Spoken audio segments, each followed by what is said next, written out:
They say weddings are about love. But that night, love was the first thing to leave the room. The hall was glowing. Golden lights, white flowers, laughter stitched into the air. Everyone was celebrating something beautiful. Everyone except me. I stood near a pillar, invisible in plain sight, watching strangers admire a happiness I helped build, but was never invited to enjoy. My son didn't look at me once. Not when he walked in. Not when the music played. Not even when people whispered my name like a secret. That silence cut deeper than any insult ever could. I had ironed his school uniforms with these hands, held his fevered head through sleepless nights, buried his father and promised the universe I would be enough for him. And yet, that night I felt like a mistake he hoped no one would notice. Then it happened. His voice sliced through the music. Loud. Sharp. Practiced. Why are you still here? The room froze. Every eye turned toward me, waiting for drama, waiting for tears, waiting for a mother to beg. But I didn't speak, because if I did, years of discipline, sacrifice, and swallowed pain would have spilled out like poison. I'd kept sealed inside my chest. So I walked, slowly, steadily, each step heavier than the last. Behind me I heard gasps. Ahead of me, nothing. Outside, the night air struck my face, cold, unforgiving. I sat in my car and stared at the steering wheel, like it might tell me where I went wrong. I remembered teaching him how to walk, how my fingers tightened around his hand, so he wouldn't fall. That was the moment I understood something terrifying. I had been holding his hand his entire life, even when he no longer needed it, even when he resented it. Back home, the walls felt closer than usual. I poured a glass of water, and my hands betrayed me by shaking. Memories came without permission. The night his father died, the double shifts, the birthdays where he got everything, and I told myself I needed nothing. I thought I was teaching him love, but somewhere along the way, love turned into entitlement, care turned into control, and sacrifice turned into poison. As dawn crept through the window, I sat on the edge of my bed and faced the truth no mother ever wants to admit. Sometimes loving too much teaches the wrong lesson, and the poison doesn't kill you first. It waits. The phone rang the next morning, while I was making tea. Ordinary sound.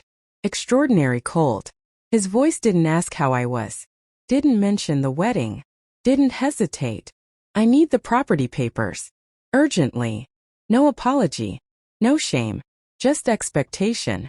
I stood there, holding a cup I hadn't even lifted, listening to the son I raised speak to me, like I was a locked drawer, and he had misplaced the key. When the call ended, the house felt very quiet. Too quiet. I walked to the cupboard where I kept the documents, decades of sacrifice folded into brown envelopes, overtime hours, deferred dreams, a life reduced to paper and signatures. My fingers rested on the file. For years I had treated those papers like proof of love, something I would one day hand over, to show him everything I endured. But standing there, I realized love had already been handed over, and it had been misused. I closed the cupboard. That single motion felt heavier than every argument we'd ever had. When he arrived later, his frustration filled the room before his footsteps did. He blamed stress, his wife, the chaos of the wedding. He spoke fast, as if speed might outrun guilt. I listened, not with anger, with distance. Then I spoke, not to accuse, but to name what had happened. I told him what it felt like, to stand alone while strangers watched my humiliation, to be dismissed not privately, but publicly, deliberately. I didn't raise my voice.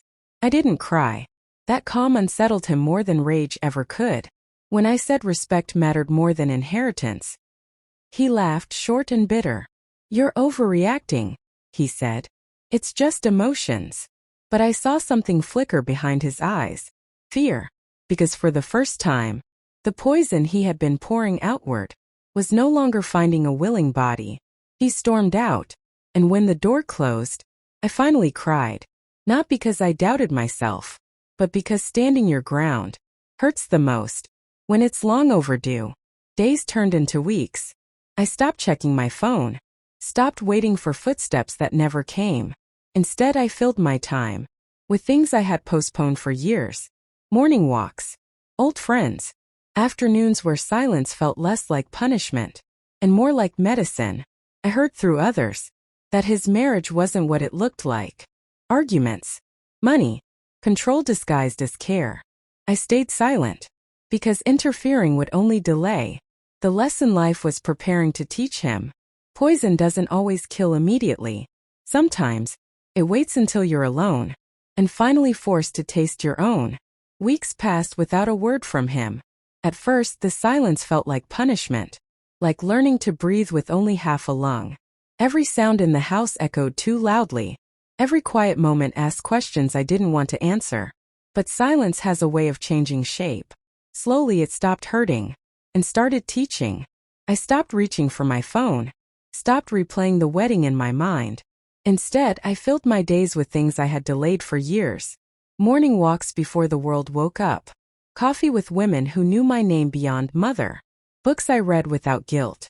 Afternoons that belonged only to me. For the first time in decades, my life wasn't organized around someone else's needs. And that's when I heard things. Not from him. From others. Whispers filtered through relatives. His marriage wasn't peaceful. Arguments came quickly, stayed longer. Money turned into leverage. Affection turned conditional. The same tone he had used on me was now being used on him. I didn't interfere, because some lessons must be swallowed whole. One evening, the doorbell rang unexpectedly. When I opened the door, I barely recognized him. He looked older. Not in years. In weight.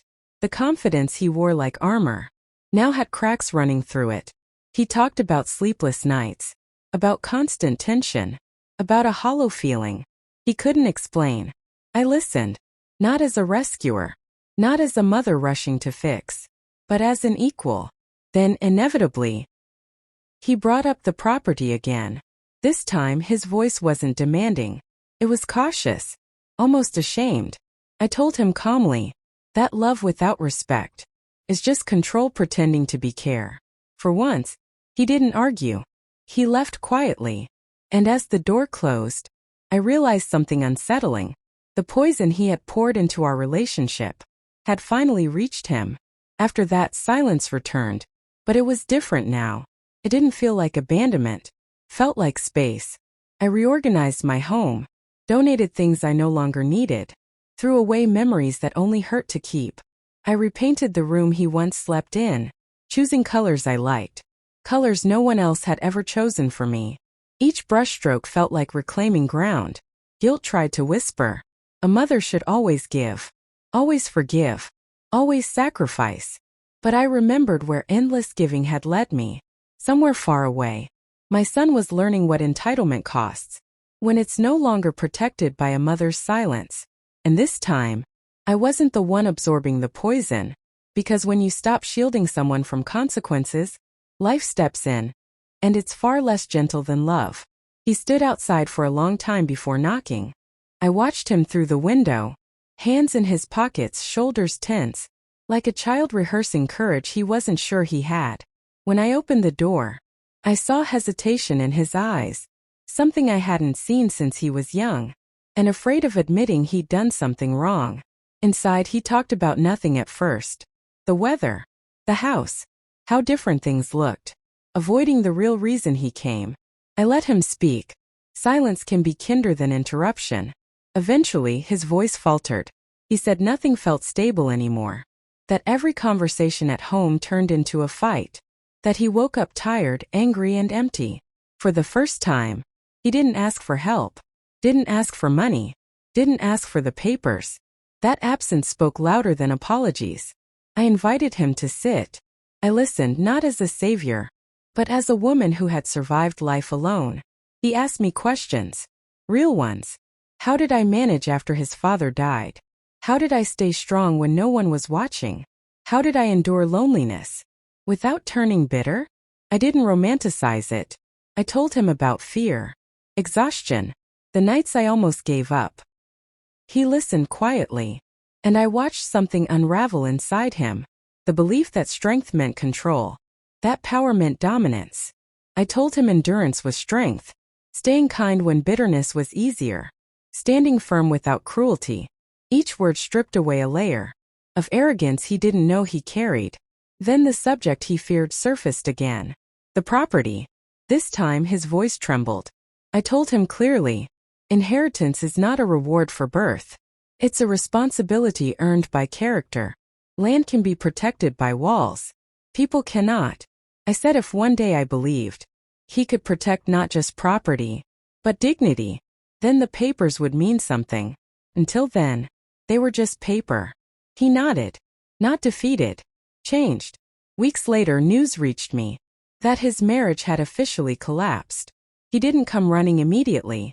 When he finally did, it wasn't for shelter or rescue.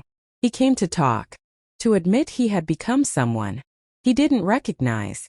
He apologized again, this time without expectation. I accepted it carefully. Forgiveness doesn't erase memory. Trust doesn't return on demand. Rebuild slowly, with humility and consistency.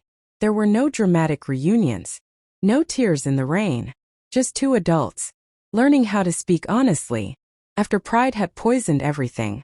Because sometimes losing everything is the only way to discover what actually matters. Time didn't rush to fix us. It moved slowly, the way healing always does. When pride has done deep damage. After his marriage ended, he didn't come looking for comfort right away. He stayed away long enough to sit with his own choices. When he finally returned, it wasn't with excuses. It wasn't with demands. He came empty-handed. We talked like two people who had both survived something difficult. He told me he had confused control with strength, that he thought being respected meant being feared, that he didn't understand how easily power turns into poison when it isn't guided by values. I listened, not to punish him, not to rescue him, but to witness his growth. He apologized again, not because he was afraid of losing something, but because he finally understood what he had already lost. I told him forgiveness was possible, but trust would take time, consistency, humility, silence where entitlement once lived. Months passed. Our conversations changed. He asked instead of demanded. He listened instead of interrupting. He showed patience where urgency once ruled him. One day he asked about the property again. This time his voice was steady, respectful. I told him the truth. The property was never leverage, never punishment, never a prize. It was a responsibility. One day I believed he could protect people with the same care he wanted to protect land. Then the papers would mean something. Until then, they would remain where they were. He accepted that. And in that acceptance, I saw the son I once raised, not the man entitlement had shaped. I didn't win by denying him inheritance. I won by refusing to poison myself with silence any longer. And he didn't lose property that day. He lost entitlement. He gained understanding. There was no grand ending, no dramatic embrace, just a quiet rebuilding between two people who had learned the cost of pride. And in the end, that lesson was worth more than anything written on paper. Because sometimes the greatest inheritance isn't land or money. It's the moment someone finally learns how to treat others with dignity.